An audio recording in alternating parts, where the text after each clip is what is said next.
Warning disclaimer. This story is a dramatized account inspired by the life, legacy, and ghostly legends surrounding Rudolph Valentino, the silent film icon of early Hollywood. While many real-life events, public records, and folklore are referenced, elements of this story have been fictionalized for the sake of narrative and horror storytelling. The intention is not to defame, misrepresent, or exploit the memory of any real person, but to offer a chilling interpretation of widely circulated ghost stories. Listener discretion is advised, especially for those sensitive to paranormal themes. The 1920s roared with jazz, prohibition, and the magic of silent films, and no name echoed louder than Rudolph Valentino. Known as the Latin lover, he wasn't just a movie star, he was a phenomenon. Women fainted at his premieres. Men copied his fashion. Hollywood had never seen charisma like his before, and it hasn't since. Valentino was more than a man. He was a fantasy, a dream carved in celluloid. But behind the glossy posters and sultry gaze lay a man whose life would be cut short and whose spirit, many claim, never truly left. Born in Italy in 1895 as Rodolfo Pietro Filiberto Raffaello Guglielmi, Valentino came to America seeking opportunity. He struggled in the beginning, working as a gardener, a dancer, even spending a few nights on park benches. But Hollywood found him, and the screen adored him. His breakout roles in The Four Horsemen of the Apocalypse and The Sheik skyrocketed him to international fame. The mustached, exotic stranger captured hearts instantly. His image became iconic. The brooding eyes, the perfect jawline, the tragic intensity that could be felt even in silence. But fame came at a cost. The press hounded him. Rumors plagued his personal life. His masculinity was constantly questioned, ironically, by the very studios that exploited his sexual magnetism. Relationships failed under the heat of public scrutiny. He married twice, both times ending in heartbreak and scandal.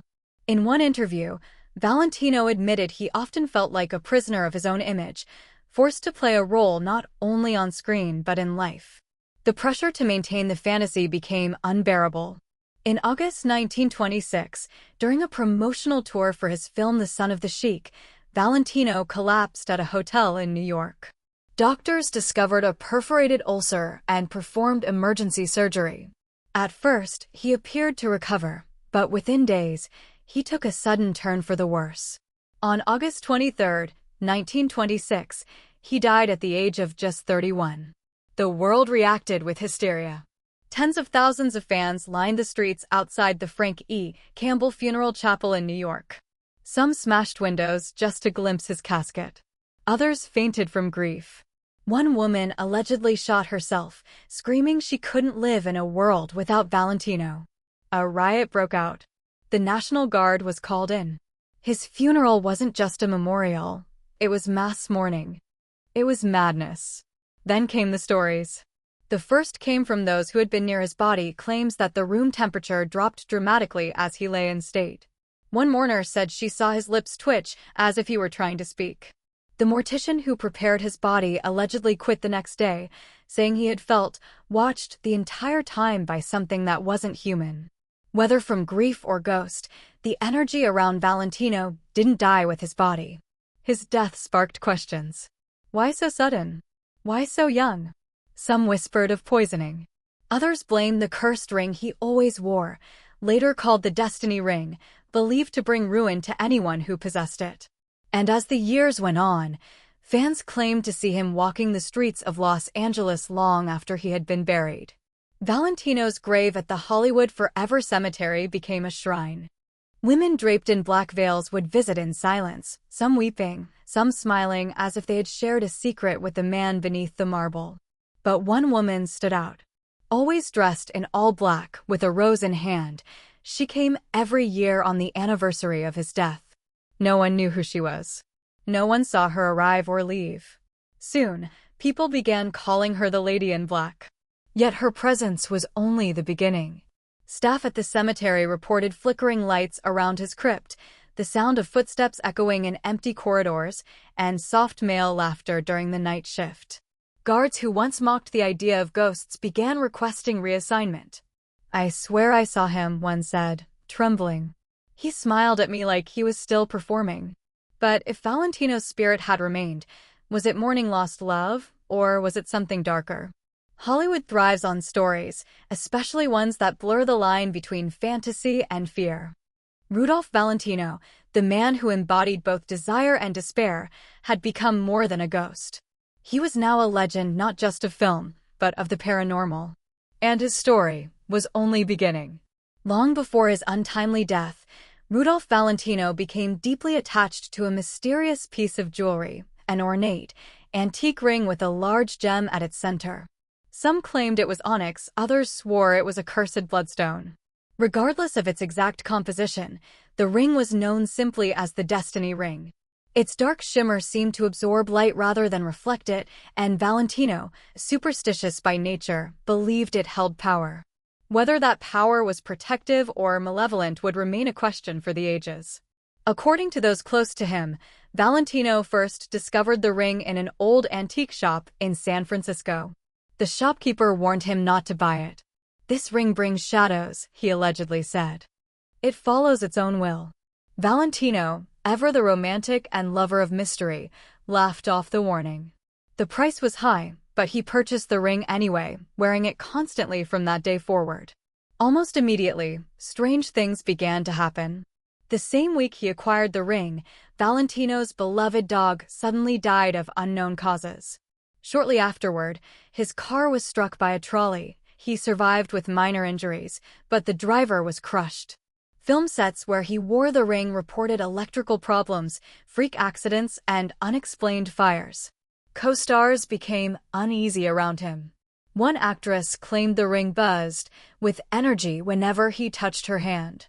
Valentino dismissed the stories, though privately he may have grown wary. His final film, The Son of the Sheik, was the only movie in which he wore the Destiny Ring on screen. Many believed he did this intentionally, to bind its curse to the character rather than himself. If so, the attempt failed. Just weeks after filming ended, he collapsed in New York and within days was dead. But the ring's legacy did not end with its owner's death. In fact, that's when its truly terrifying story began. Following Valentino's funeral, the ring went missing for a short period. Some claimed it was buried with him, others said it was stolen. Eventually, it resurfaced, passed from one hand to another, each new owner reportedly suffering bizarre misfortunes. The ring was next worn by Russ Columbo, a rising star and singer often compared to Valentino. In a chilling twist, Columbo died in a freak shooting accident when a friend's antique pistol accidentally discharged, striking him in the head. The friend, devastated, claimed Columbo had been wearing the Destiny Ring at the time. Next, the ring passed to Joe Casino, a nightclub owner and superfan of Valentino who kept the ring locked away in a glass case. For years, he refused to wear it, having heard the stories, but when he finally did, he was struck by a speeding truck just a week later. His family, shaken but not yet convinced of the curse, gave the ring to his brother, who suffered a similar fate. The pattern was undeniable. Every man who wore the ring either died violently, experienced terrible loss, or vanished under mysterious circumstances. Paranormal researchers began to speculate, was the ring cursed by design, or had it absorbed the grief and obsession of Valentino's fans and channeled that energy into a deadly force? One psychic medium claimed that Valentino's spirit was trapped within the ring, bound not by choice, but by the emotions of the millions who refused to let him rest. "The ring is like a vessel," she said. "Every tear, every whispered name, every candle lit at his grave, all of it feeds the energy. And now it holds him like a prison." To this day, the ring's location is unknown. Some say it's housed in a private collection, others believe it's hidden away in a vault beneath the Hollywood Museum. A few even think it was returned to Valentino's crypt in secret. Wherever it is, stories persist that those who come too close to it feel cold, dizzy, or overwhelmed by intense sadness, as if Valentino himself is reaching out from beyond, still trying to escape. What began as a piece of jewelry became a legend. What was once a symbol of glamour became a harbinger of death. And as the ring's curse continued to grow, so did the whispers that Valentino's spirit had never truly departed. Instead, he might be watching, bound to the living world by a single, shimmering object, his most treasured possession, and perhaps his greatest mistake. Perched atop the winding hills of Benedict Canyon in Los Angeles, Falcon Lair was more than just a mansion. It was Rudolph Valentino's sanctuary.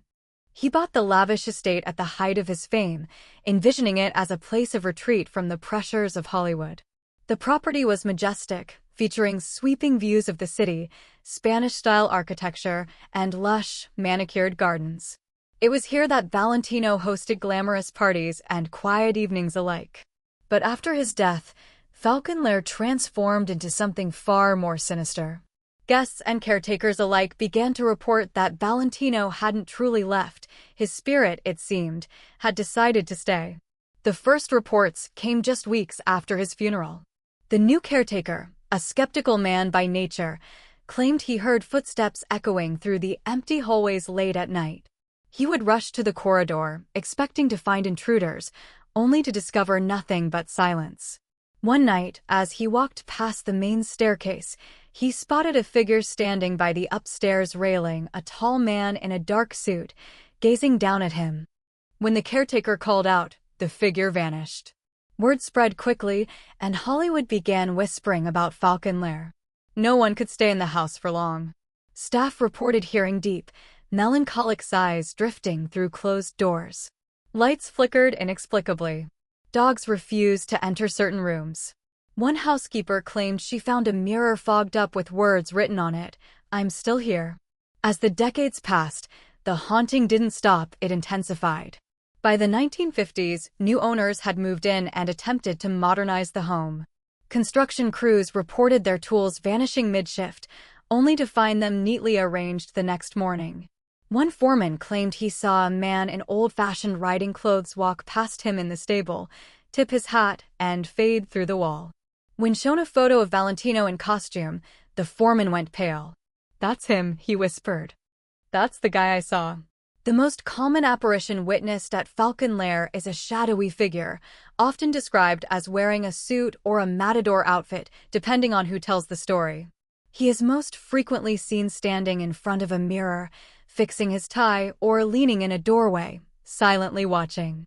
There are no screams, no threats, just an overwhelming sense of sadness.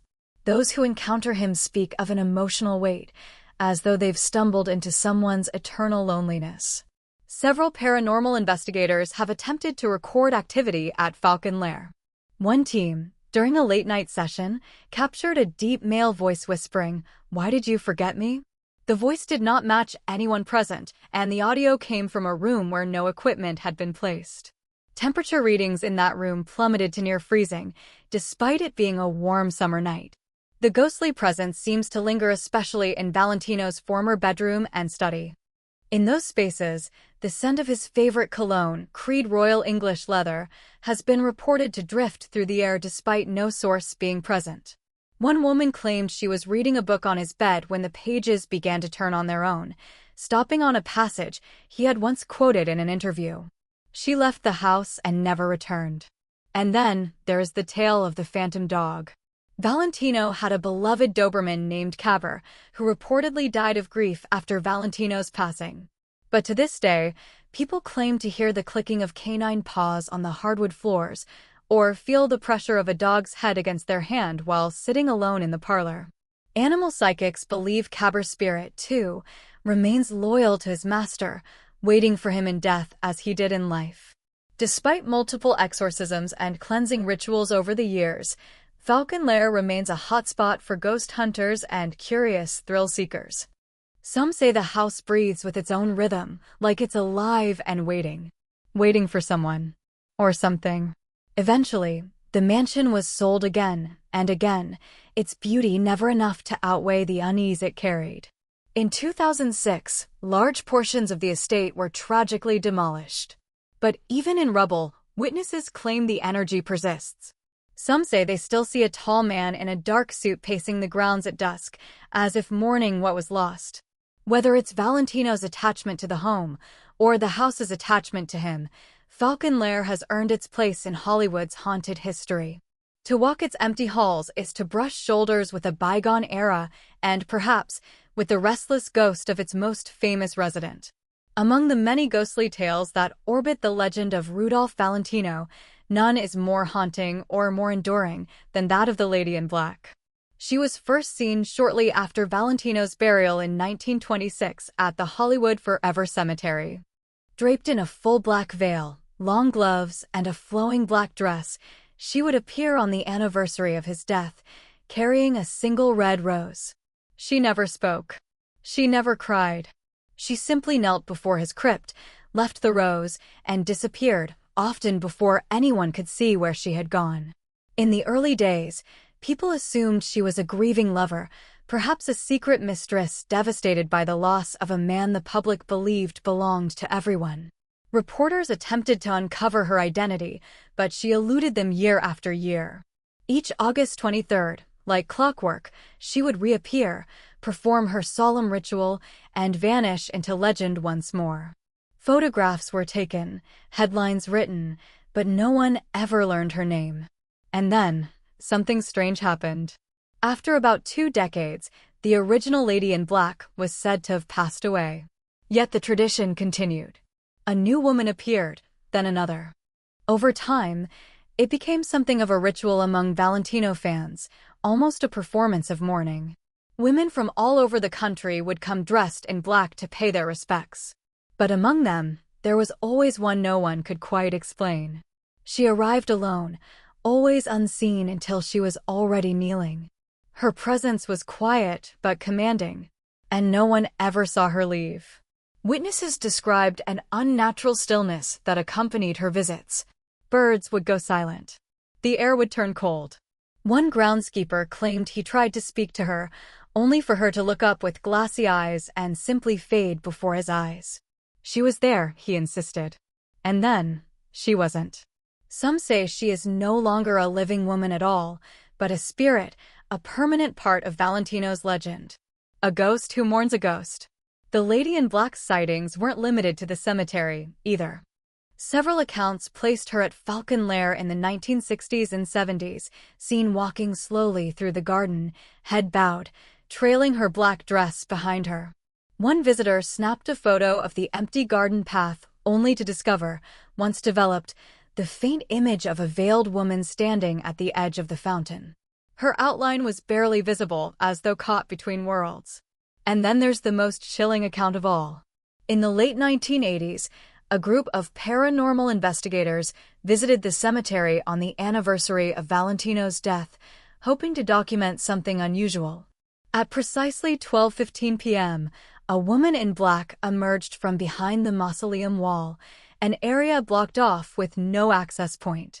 She walked directly to Valentino's crypt, placed a rose, and then turned to face the group. Her face was pale, ageless, and her eyes, they said, held a sadness too deep for this world. She spoke one sentence, "He still waits," then vanished into the sunlight. The footage was later reviewed. Nothing showed up on the cameras. No sound, no image, no trace. But every person there swore by what they had seen. The rose she had left, however, remained. Fresh, fragrant, and real. Over time, the Lady in Black has become as much a part of Valentino's story as the man himself. Some believe she is the spirit of a forgotten lover. Others think she is a manifestation of all the collective grief that surrounded Valentino's sudden death. And a few propose something even more unnerving, that she is not mourning him at all, but watching him, guarding him, keeping him tethered to this world so he never fades away. Visitors to the crypt still leave roses, letters, and trinkets in honor of both Valentino and the Lady in Black. Some claim to have heard whispers echoing through the marble corridors, faint sobs when the air stands still, or even felt a hand on their shoulder, only to turn and find no one there. Whether she was once flesh and blood or always spirit, the Lady in Black has become Hollywood's eternal mourner, her devotion echoing through time. And every August 23rd, people still gather, hoping to see her, or fearing that they just might. Rudolph Valentino wasn't just a star of the screen, he was one of the very pillars on which Hollywood's legend was built. His image adorned posters, marquees, and magazines from coast to coast.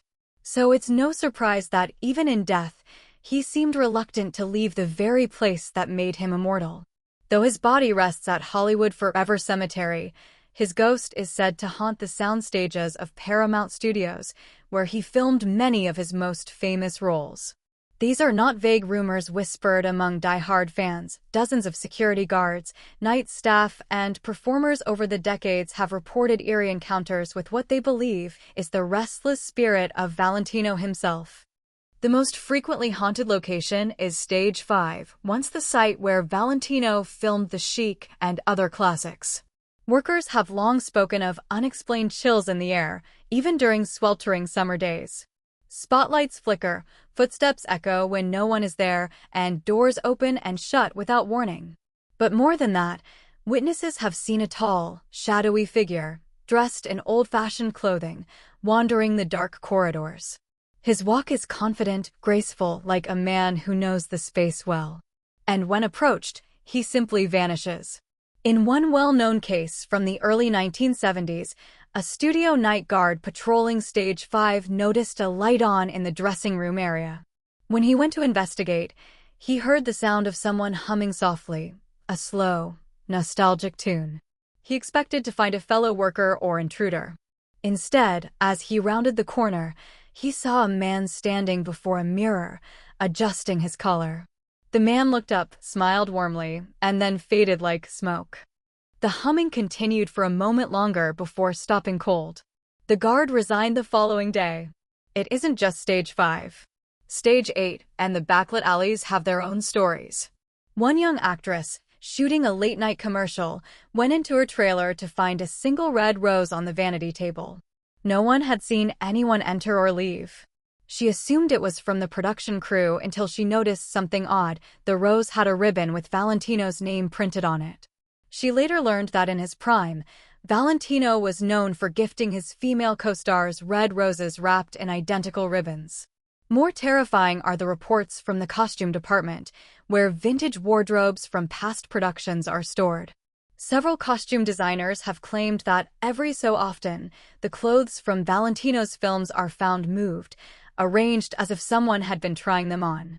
In one incident, a mannequin dressed in one of his original costumes was found repositioned overnight, its pose shifted into one captured in a famous photograph of Valentino.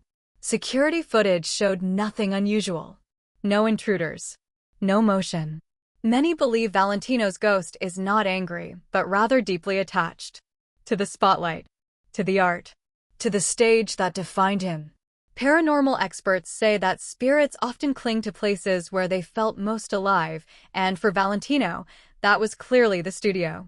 His presence isn't malevolent, but melancholic, like an echo from a time that refuses to fade. One security officer who worked the graveyard shift for over a decade swore by what he saw. There's something about those halls. You feel watched, but not threatened. I swear, once I heard footsteps beside me, and then a man whispered in a thick accent, "We are never truly forgotten, are we?" When he turned around, no one was there. Visitors on studio tours have also had their own run-ins. Some report feeling a tap on the shoulder, only to see no one behind them. Others claim to have spotted a man in period clothing watching silently from a distance. A few even say he nodded and smiled at them, only to disappear seconds later. Despite countless attempts to explain away the phenomenon, electrical faults, tired imaginations, studio pranks, the reports have continued across generations. Actors, producers, janitors, and tourists alike all tell similar stories. Different voices, but the same spirit. There's even an unofficial superstition among some studio employees. If you see Valentino's ghost on set, it means your film will be a success. They call it the Valentino blessing. In the heart of Hollywood, where fantasy and reality often blur, the ghost of Rudolph Valentino walks among the living, perhaps searching for another scene to shoot, another rose to offer, another moment in the spotlight. And as long as the cameras roll, his legend lives on both in celluloid and in spirit.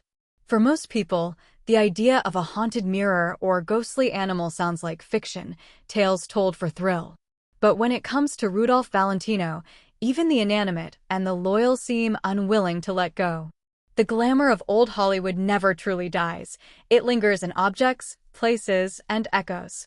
Two of the most chilling legends surrounding Valentino involve his beloved horse and a mirror said to trap his reflection, and perhaps more. Let's begin with his horse, a majestic white stallion named Dagmar. Valentino was famously passionate about horses and often rode to escape the pressures of fame. He once said riding gave him peace, a silence the cameras couldn't offer. Dagmar was more than a pet, he was a companion. The two were inseparable when Valentino lived at Falconlair. Neighbors often saw him galloping along the trails at dusk, his cape flying behind him, a romantic image from a silent film come to life. But after Valentino's death, strange sightings began. Locals living near Falconlair started reporting the sound of galloping hoofs late at night. Some claimed they saw a rider in the distance, a man in a flowing cape riding a glowing white horse across the hilltops. When approached, the figure would vanish into mist or turn and dissolve in moonlight.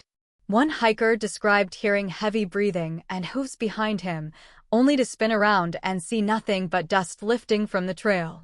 The most persistent legend says Dagmar died shortly after Valentino did, unable to eat, depressed and listless as if mourning.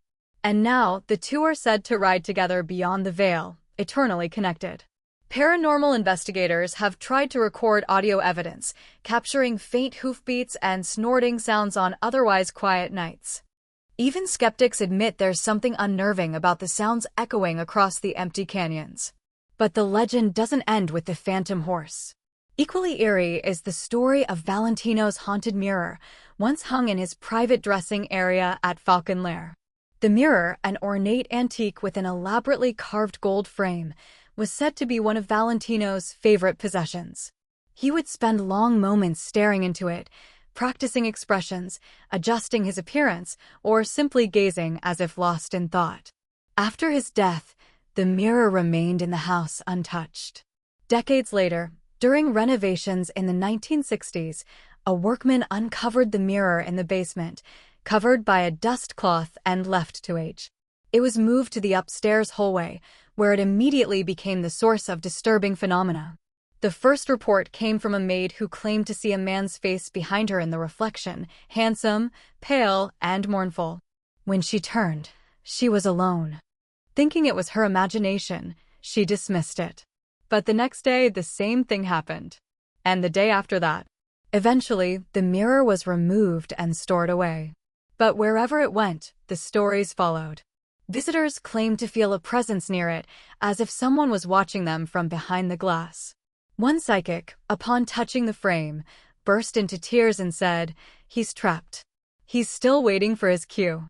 Over time, rumors spread that the mirror had somehow captured Valentino's soul, a belief rooted in old superstition that mirrors can trap spirits if not properly covered when someone dies. Some believe that when Valentino passed away, the mirror in his dressing room hadn't been veiled, and his spirit was drawn into its depths, condemned to relive his final days in an endless loop of reflection. Today, the mirror's location is unknown. Some claim it was sold to a private collector. Others say it was returned to Paramount Studios and locked away, deemed too dangerous to display. Still others insist it shattered during transport, and the shards were scattered across several museum storage rooms, each carrying a fragment of his ghost. Regardless of where the mirror lies, the stories haven't stopped. People who have visited locations where it was once kept speak of fleeting images, Valentino's unmistakable silhouette, the glint of his famous eyes, the sorrow in his half-smile. One woman who gazed too long into it reported feeling overwhelmed by grief, as if someone else's sadness had entered her own chest. To this day, both the phantom horse and the mirror serve as eerie reminders that Valentino's spirit is not just a wandering figure, it's a force tied to the very objects and animals he loved. And if the legends are true, he is still galloping through the hills and watching through the glass, caught between worlds, waiting for a curtain that may never fall. By the late 1990s, the stories of Rudolph Valentino's ghost had become staples of Hollywood folklore, whispered on studio tours, speculated about in paranormal documentaries, and passed around late at night like campfire tales. But one particular incident, documented by a team of professional investigators, would reignite the chilling possibility that Valentino's soul was not at rest, and perhaps never had been. It began with a man named Dr. Adrian Bell, a respected parapsychologist and skeptic-turned-believer who had spent decades researching hauntings across America. After hearing numerous first- and second-hand accounts of Valentino's ghost, Dr. Bell decided to lead a controlled investigation at Falcon Lair, then vacant and awaiting another round of restoration. With special permission from the owners, Bell and his team arrived just after midnight on August 23rd, the anniversary of Valentino's death. The equipment was state-of-the-art: thermal cameras, EMF readers, motion detectors, EVP, electronic voice phenomenon, recorders, and pressure-sensitive pads placed around the estate. The team expected the usual: faint sounds, energy fluctuations, perhaps some unexplained camera glitches. What they got instead was one of the most compelling paranormal sessions of their careers. Within the first hour, temperature drops were reported throughout Valentino's former bedroom, dropping from 72 degrees Fahrenheit to 42 degrees Fahrenheit in seconds. EMF spikes followed, lighting up devices in erratic, unnatural pulses. The cameras captured shifting shadows in the hallway that moved against the direction of the light sources. But it wasn't until they began the EVP session that the atmosphere turned truly ominous. Dr. Bell sat alone in the study, the room where Valentino once read scripts and wrote letters. He asked, "Are you here with us tonight?" Silence followed. "Is there something you want to say to the world?" Again, no response. He waited, pressing record. Then, on playback, they heard it. A whisper. Male. Soft, with a thick European accent. "I never said goodbye." The room went ice cold. One of the camera crew fainted. Others in the house claimed to hear faint piano music coming from a room that hadn't had a piano in decades. Shaken but determined, Dr. Bell tried again. "Who are you trying to say goodbye to?" A pause. Then a chilling message appeared in real time on their audio software, a whisper that didn't register in the room but burned into the recording, to the ones who waited. To the ones who still do. As the clock struck 2:10 a.m., the same hour Valentino was pronounced dead decades earlier, every camera in the mansion simultaneously shut down. The backup generators blinked off. The lights flickered violently, and the entire house trembled, not from an earthquake, but something stranger, deeper, like a sigh through the very bones of the building. In the moments that followed, the team reported a series of vivid hallucinations, images of an elegant man pacing a stage, a spotlight swinging across an empty theater, applause echoing from nowhere. One crew member swore she saw Valentino's reflection staring back at her from a darkened window, though she was standing alone. When the power returned 15 minutes later, every device that had been recording now showed static, except for one camera in the study. Its footage remained intact. The video showed the study empty for most of the session until, for just a few seconds, a pale figure in a dark suit appeared near the fireplace. He stood perfectly still, gazing at the chair where Dr. Bell had been seated earlier. Then he raised his hand, almost in a wave, and vanished. The footage went viral in paranormal circles, drawing skeptics and believers alike. Dr. Bell, a man known for scientific restraint, called it the most intelligent and emotional encounter I have ever documented. But what struck him most wasn't the haunting, it was the emotion behind it. He wasn't angry, Bell said in an interview years later. He was yearning, as though the world moved on too quickly, leaving him frozen. He wanted to be seen again. To be remembered, not as a ghost, but as a man. And he never had the chance to say goodbye. Since then, other investigators have attempted similar sessions, but none have yielded the same results. It's as if Valentino chose that one moment, that one team, to speak through, to complete a performance left unfinished. But whether that message was closure or a new beginning, no one can say for sure. One thing is certain: the ghost of Rudolph Valentino is not a story to be told once and forgotten. It's a curtain call that echoes across time. And somewhere, perhaps still pacing the halls of Falcon Lair, or whispering through mirrors, he waits, listening for applause that may never come. Even after a century has passed since Rudolph Valentino's tragic death, his presence continues to be felt, not just in Hollywood history, but in the haunted whispers of the living. To this day, Valentino's legacy straddles the line between eternal fame and eternal unrest, ensuring his name remains as unforgettable as the roles he once played. Valentino was more than just a silent film star. He was a cultural phenomenon. Known as the original Latin lover, he captivated millions with his exotic charm, smoldering eyes, and deeply expressive performances. For many, he symbolized the birth of modern celebrity. But beneath the glamorous surface of red carpets and fan hysteria, he carried a heavy burden: the isolation of fame, endless speculation about his private life, and the pressures of a rapidly evolving entertainment industry. After his death in 1926, the myth of Valentino only grew. His untimely passing at age 31 immortalized him, his image frozen in time. But soon, legends of his ghostly return began to surface, and they never stopped. The most persistent stories come from Falcon Lair, his beloved home overlooking Beverly Hills. Despite being sold, abandoned, partially demolished, and restored over the years, paranormal activity there remains consistent. Sightings of a tall, dark figure near the former stables, footsteps on the staircase, and unexplained cold spots in the study have all been reported by caretakers, visitors, and even security staff. Some claim they've seen him standing at the balcony overlooking the city, gazing down as if watching a world that moved on without him. Valentino's ghost has also been linked to Hollywood Forever Cemetery, where women still report smelling his signature cologne near his crypt. One visitor even claimed she felt a warm kiss on her cheek as she laid roses by his resting place, though no one was around her at the time. Even more eerie is the tale of the Woman in Black, a mysterious veiled lady who appeared at Valentino's grave every year on the anniversary of his death, beginning in 1927. Dressed in black from head to toe, she'd place a single red rose and vanish without a word. Though many imitators followed, the original Woman in Black was never publicly identified, sparking theories that she might have been a grieving lover or even a spirit herself. Whether a mourning ritual or a ghostly echo of lost love, the tradition only added to Valentino's supernatural legend. Then there are tales from the Paramount Studios lot.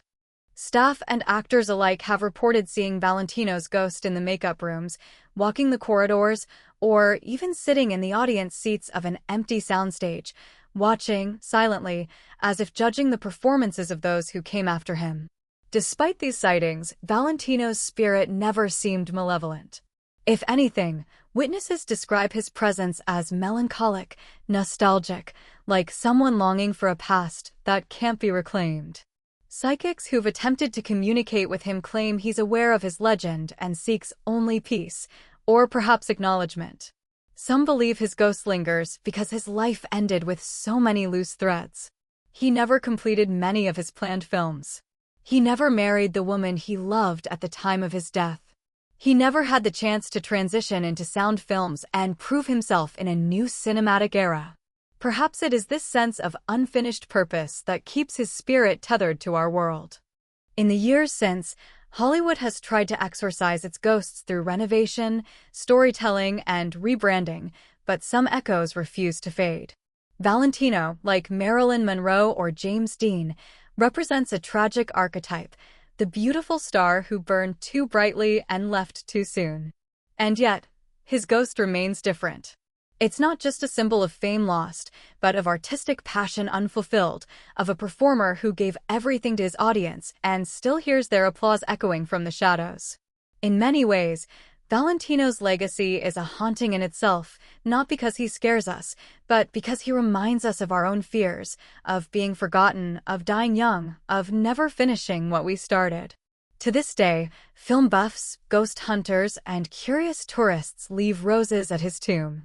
His films are restored and rewatched. His face appears on posters, biographies, and paranormal forums alike. He is remembered not only as a Hollywood icon, but as its most glamorous ghost. As long as the silver screen flickers, As long as shadows dance across velvet curtains. As long as someone remembers his name. Rudolph Valentino will never truly be gone. 92.